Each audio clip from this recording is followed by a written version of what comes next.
पुरंजन उपाख्यान बड़ा सुंदर प्रसंग है। बड़े ध्यान से इस प्रसंग को सुने, बहुत सावधानी के साथ।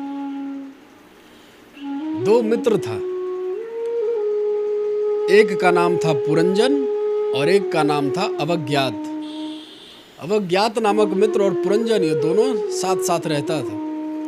तो एक दिन की बात है, पुरंजन अवज्ञात नाम के जो मित्र है उससे कहता है कि मैं संसार में जाना चाहता हूँ, मैं थोड़े शहर में जा रहा हूँ, थोड़ा सा भ्रमण करके थोड़े से घूम फिर कर मैं चला आऊँगा।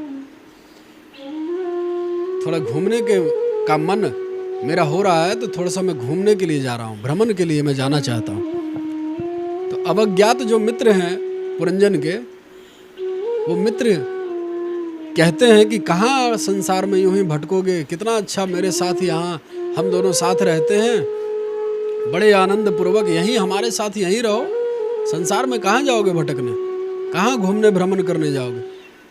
पुरंजन नहीं मानता, वो थोड़ा जिद करता है कि नहीं, मैं थोड़ा सा भ्रमण करके थोड़ा सा मैं घूम कर सब कुछ देख वो कर, संसार कैसा है ये देख कर मैं आना चाहता हूँ। तो अवज्ञात समझ जाते हैं कि मेरे रोकने से ये तो रुकेगा नहीं।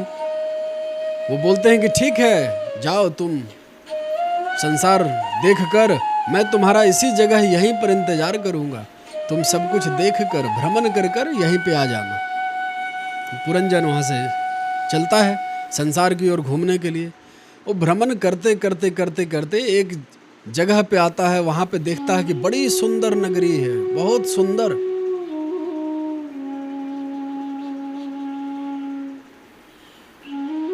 उस नगर को देखकर पुरंजन सोचता है कि इतनी सुंदर नगर है, चलो इस नगर में हम प्रवेश करते हैं। इतना सुंदर को नगर देखकर पुरंजन उस नगर पे आकर्षित होकर उस नगर के अंदर प्रवेश करने लगता है। जैसे ही उस नगर के अंदर वो पुरंजन प्रवेश करता है, तो वहां देखता है कि एक बड़ी सुंदर स्त्री उसी नगर में खड़ी है, बहुत सुंदर वो देखने में स्त्री। और जो नगरी, जिस नगरी में वो प्रवेश करता है, वो 9 द्वार की नगरी है, उसमें 9 द्वार हैं। उस नगर में, उस शहर में 9 द्वार हैं। 9 द्वार के नगरी के अंदर वो प्रवेश करता है। एक स्त्री जो कि बड़ी सुंदर है, उस पर दृष्टि जाती है, पुरंजन उस पर मोहित हो जाता है। पुरंजन उस स्त्री को जाकर कहने लगता है कि तुम्हारा नाम क्या है, कौन हो तुम?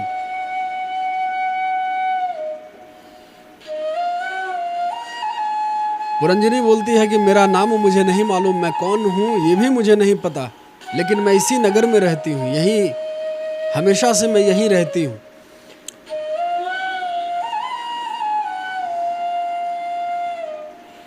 पुरंजन कहता है उस स्त्री से, उस लड़की से कि तुम मुझे बहुत अच्छी लगी, तुम मुझे बहुत पसंद हो, हम तुमसे विवाह करना चाहते हैं।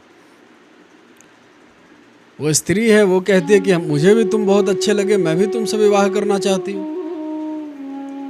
पुरंजन बोलता है कि तुम्हें तुम्हारा नाम तो पता नहीं है, मेरा नाम पुरंजन है, तो आज से मैं ही तुम्हारा नाम धर देता हूँ, तुम्हारा नाम पुरंजनी है। दोनों आपस में विवाह कर लेते हैं, उसी नगर में रहते हैं। और वो जो नगर है, उस नगर में 10 सैनिक रहते हैं। 10 सैनिक उस नगर की रक्षा करते हैं। एक 5 फन वाले विषधर उस नगर का रक्षा करता है। सांप, जो कि 5 फन वाला सांप है, उसी नगर में रहता है।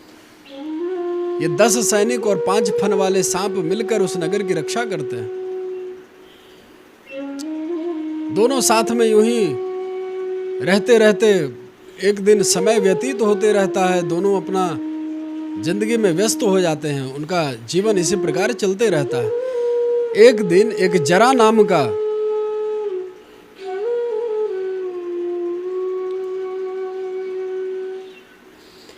अन्य पर्यटक से, अन्य प्रांत से उस पर प्रहार करता है, उस नगर पे आक्रमण कर देता है। जरा नाम का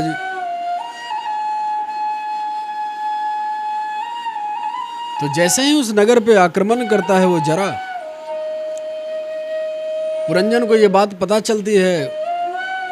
उस जरा के पास 360 सैनिक जो हैं 360 गोरे हैं, 360 काले हैं, और यहाँ इस नगर में केवल 10 सैनिक ही हैं और 5 फन वाले सर्प हैं। तो 360 गोरे और 360 काले मिलकर उस नगर पे आक्रमण जब करता है वो जरा, तो समस्त नगर को ध्वस्त तहस नहस सब बर्बाद कर देता है, और उस नगर के सैनिक जो है वो भी मारे जाते हैं, वो भी नष्ट हो जाता है। पुरंजन मन में विचार करता है कि अब तो मैं भी नष्ट हो जाऊंगा, मैं भी नहीं बच सकता इस जरा से। लेकिन वो पुरंजन मन में यही बार बार विचार करता है कि मेरे जाने के बाद उसे अपना चिंता नहीं है, उसके मन में ये ख्याल आता है कि मेरे जाने के बाद जो ये पुरंजनी है जिसके साथ मैं इतने समय व्यतीत किया हूँ, पुरंजनी जो इशारा करती है पुरंजन वही कहता है, उठने कहता है तो उठ जाता है, चलने कहता है चलने लगता है, खाने कहता है खाता है। जो जैसा केवल इशारा मात्र करती है पुरंजनी वैसा ही पुरंजन करते आया, समस्त जीवन यही अभ्यास है उसका। तो मरते समय भी पुरंजन यही सोचता है कि मेरे जाने के बाद इस पुरंजनी का क्या होगा, और इसी चिंतित में, यही चिंता में जरा उस पर भी आक्रमण करता है और वो भी समाप्त हो जाता है। पुराणों में हमारे और अन्य पुराणों में भी यह वर्णन है, अंतमति सो गति। जैसे ही पुरंजन मन में मरते समय यही विचार करता है कि मेरे जाने के बाद इस पुरंजनी का क्या होगा, और उसका शरीर छूट जाता है, तो अगला जन्म उस पुरंजन का स्त्री के रूप में होता है। वो पुरंजन अगले जन्म में स्त्री बनकर जन्म लेता है। वही पुरंजन स्त्री हो जाती है अगले जन्म में, वो युवान हो जाती है, बड़ी हो जाती है, विवाह के योग्य होती है, और उसका विवाह एक राजा से कर दिया जाता है। वहाँ भी वो अपने जीवन को व्यतीत करने लगती है उसी राजा के साथ, उसी राज्य में, उसी नगर में। और एक समय इसी प्रकार होते होते वो राजा किसी कारणवश मृत्यु को प्राप्त हो जाता है। युद्ध में वो मृत्यु को प्राप्त हो जाता है। उसका पति जो राजा जिससे विवाह हुआ, उस पुरंजन जो स्त्री बनी उसका, तो राजा जब मृत्यु को प्राप्त हो जाता है तो फिर ये जो पुरंजन जो अगले जन्म में स्त्री बन गई, जो उसकी पत्नी थी राजा की, तो उस समय में, उस जमाने में, बहुत साल पहले की बात है, ये कथा है, उस समय सती प्रथा चला हुआ था। पति के शरीर त्यागने के बाद जो पत्नियां थी वो सती हुआ करती थी, उसी चिता में बैठकर पति के साथ वो भी जल जाती थी, क्योंकि अब पति है नहीं तो वो अकेले संसार में रहना नहीं उचित नहीं समझती थी। जो पतिव्रता थी विशेष, आज के लिए तो ये लागू है नहीं, तो उस समय में वो उसका जैसे ही उसका पति का शरीर समाप्त हुआ तो वो भी अपने पति को शव पर वो स्त्री सती होने के लिए चल दी।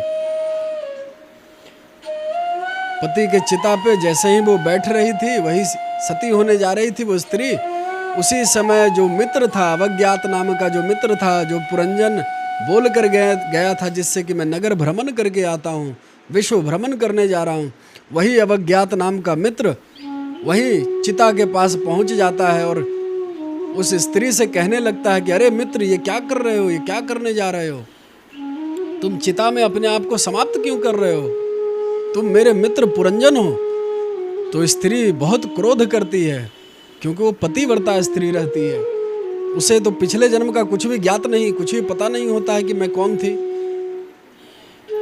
वह स्त्री कहने लगती है कि तुम्हें लज्जा नहीं आती, तुम एक सतीव्रता पतिव्रता स्त्री से तुम कह रहे हो अनजान पुरुष होकर कि मैं तुम्हारी मित्र हूँ। मैं स्त्री, केवल पति ही मेरा सब कुछ है, मैं किसी के मित्र कैसे हो सकती हूँ। तब उस अवज्ञात नाम के मित्र उसे याद दिलाते हैं कि तुम याद करो, पूर्व जन्म में तुम मुझसे कह कर गए थे कि मैं संसार भ्रमण करने के लिए जा रहा हूँ, मैं इस संसार को देखना चाहता हूँ, मैं तुम्हारा मित्र अवज्ञात हूँ, तुम पूर्व जन्म में, पिछले जन्म में पुरंजन थे, तुम कुछ स्मृति में लाओ, कुछ ध्यान करो, कुछ याद करो।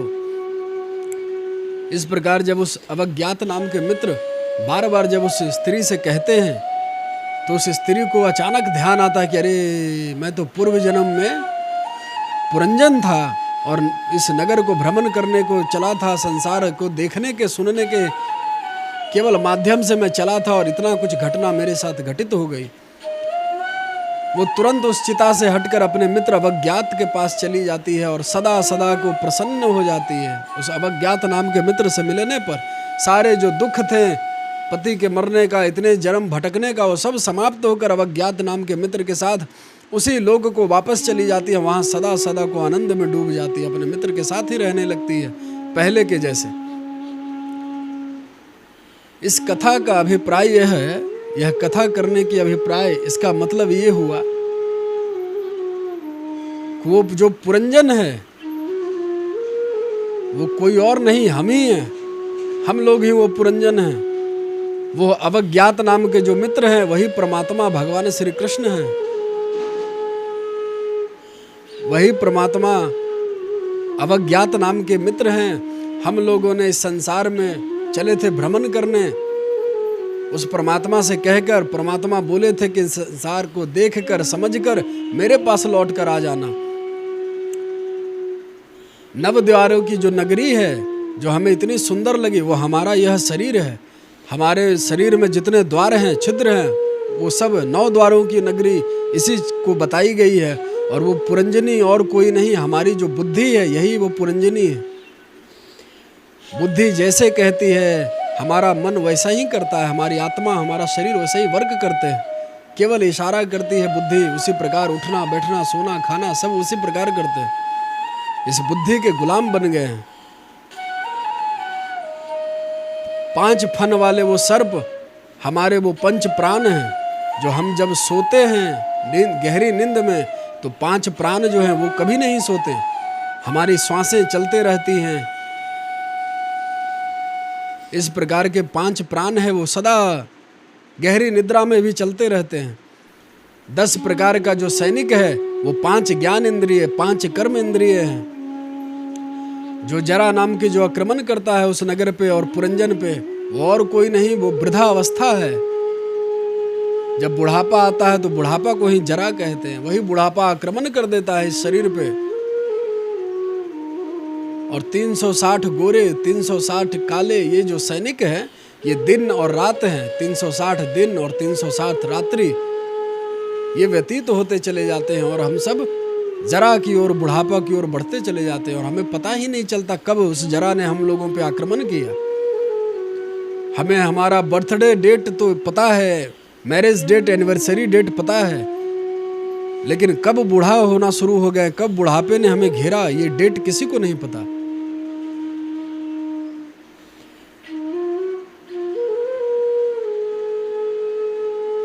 इस प्रकार इस पुरंजन उपाख्यान का केवल जीव का कल्याण, वही अवज्ञात नाम के मित्र परमात्मा हैं।